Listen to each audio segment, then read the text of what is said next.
Kolkata international book fair में इस वर्ष भी एक विशेष बुक स्टॉल चर्चा का विषय बना हुआ है, जहां भारतीय जनता पार्टी और हिंदुत्ववादी विचारधारा से जुड़ी पुस्तकें उपलब्ध कराई जा रही हैं। आयोजकों के अनुसार ये स्टॉल पिछले 13 वर्षों से लगातार कोलकाता इंटरनेशनल बुक फेयर में लगाया जा रहा है। बुक स्टॉल के संचालकों का कहना है कि भारत की आज़ादी के बाद लंबे समय तक हिंदुत्व विचारधारा को दबाने की कोशिशें की गई, लेकिन अब समय बदल चुका है। उनका मानना है कि हिंदुत्व क्या है, उसकी सही जानकारी लोगों तक पहुंचाने के उद्देश्य से यह स्टॉल लगाया गया है। इस अवसर पर जनता दल यूनाइटेड के पूर्व पश्चिम बंगाल प्रदेश अध्यक्ष अशोक दास भी मौजूद रहे। उन्होंने कहा कि वैचारिक पुस्तकों के माध्यम से समाज में विचारों पर संवाद होना लोकतंत्र की मजबूती का संकेत है।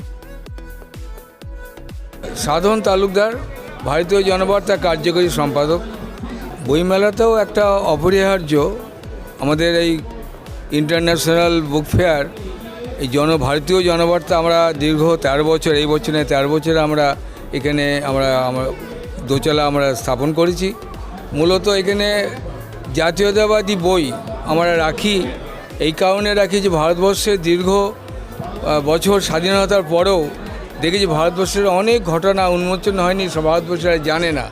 আমরা সেই সব বইগুলো এখানে রেখেছি এবং বর্তমান যে অস্থির পরিস্থিতি পশ্চিমবঙ্গের বুকে মানুষ যে অস্থির পরিস্থিতির মধ্যে দিন যাপন করছে, তারা আজকের এই ভারতবর্ষকে জানার জন্যে আঁতিপাতি করে বই খুঁজছে। আমরা সেই রাজনীতির সেই জাতীয়তাবাদী বই এখানে রেখেছি ভারতবর্ষকে চেনার জন্যে। কারণ বিগত বছর ভারতবর্ষের শিক্ষামন্ত্রী ছিলেন সংখ্যালঘু, যার কারণে প্রতাপচন্দ্র ছাড়া সবই ছিলেন সংখ্যালঘু শিক্ষামন্ত্রী, যার কারণে ভারতবর্ষের আসল পরিচয়, ভারতবর্ষের সংস্কৃতি, ভারতবর্ষের যে হিন্দুত্ববোধের বা জাতীয়তাবোধের যে কার্যকারণ যেটা চাপা পড়েছিল আর মানুষ জানতে পারেনি।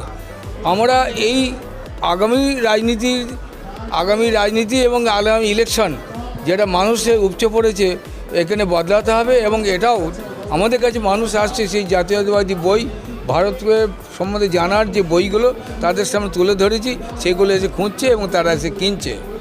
আমার নাম অশোক দাস, জনতা দল ইউনাইটেডের আমি রাজ্য কমিটির সিনিয়র নেতা এবং প্রাক্তন রাজ্য সভাপতি জনতা দল ইউনাইটেড। আন্তর্জাতিক বইমেলা কলকাতার যে একটা ঐতিহ্য এবং এখানে এই ভারতীয় এই যে জনবার্তার এই যে স্টল, দীর্ঘদিনের সাথী, একসময় ছিলাম একই সঙ্গে, এখন দুটো রাজনৈতিক দলে আমরা আছি, সাধন তালুকদার সাহেব এবং আমি। কিন্তু তার সঙ্গে একটা আত্মিক সম্পর্ক দুদিক থেকে আছে।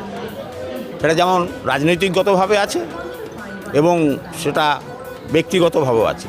তো সেই জায়গা থেকে আরও এসেছি আর একটা কারণে, যেখানে এসে দেখলাম যে বাংলার নয় সারা ভারতবর্ষের সংগ্রামী নেতা শ্যামাপ্রসাদ মুখার্জি মহাশয়ের যে বইপত্র এখানে আছে, একটা জাতীয়তাবাদী চিন্তা, অখণ্ড ভারতের যে চিন্তা, সেই চিন্তার অনেক কিছু নিদর্শন এখানে এই ভারতীয় জনবার্তার স্টলে আমরা দেখতে পেলাম।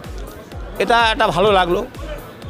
সেই জায়গা থেকে একটা যে ইতিহাস, ভারতবর্ষের যে স্বাধীনতা সংগ্রামের ইতিহাস, তার যে পরবর্তী ইতিহাস, সেই ইতিহাসকে আমরা অনেকাংশে ভুলিয়ে দেওয়া হয়েছে আমাদের। সেই জায়গা থেকে জনবার্তা একটা তো নতুন দিশা দেখাচ্ছে যে বাংলার ইতিহাস, ভারতবর্ষের ইতিহাস, স্বাধীনতা সংগ্রামের ইতিহাস এবং জাতীয়তাবাদী চেতনার যে একটা স্ফুরণ আবার একবার হওয়া দরকার। সেই জায়গা থেকে জনবার্তা স্টলের একটা ভূমিকা তারা পালন করছে, সেটা ভালো লাগে। কেন্দ্রের এনডিএ সরকার চলছে, নরেন্দ্র মোদীজি আছেন, নীতিশ কুমারজি আছেন, কেন্দ্রে আমাদের মন্ত্রী আছে, রামনাথ ঠাকুর আছেন, লালনজি আছেন। ঠিক তেমনিভাবে বিহারের যে সরকার চলছে নীতিশ কুমারের নেতৃত্বে, সেখানে ভারতীয় জনতা পার্টির দুজন উপমুখ্যমন্ত্রী আছেন। তো সেখানে তো সুন্দরভাবে একটা সরকার চালাচ্ছেন, নীতিশ মডেল তো সেখানে চলছে। তো বাংলায় 2026-এ পরিবর্তন দরকার আমরা মনে করি।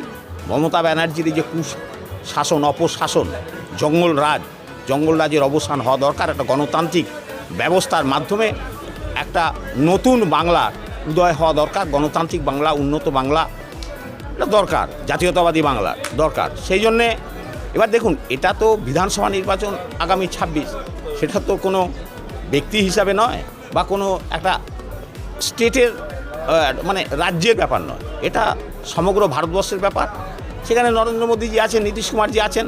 বাংলায় কি হবে না হবে, বাংলায় আমরা তো চাই যেখানে এনডিএ তৈরি হোক, এনডিএ জোট হোক, কিন্তু সেটা তো করবেন সেন্ট্রাল নেতৃত্ব। আমরা তাদের নির্দেশ মতো চলবো। আগামী দিন আমরা চাই যে এই মমতা ব্যানার্জির শাসনের অবসান হোক, কারণ এই যে স্বৈরাচারী শাসন, জঙ্গলরাজের অবসান হোক। এই যে দলতান্ত্রিক ব্যবস্থা, সেই দলতান্ত্রিক ব্যবস্থা থেকে গণতান্ত্রিক ব্যবস্থায় রূপান্তরিত একটা উন্নত বাংলা তৈরি হোক, এটা আমরা চাই। এটাই নীতিশ মডেল।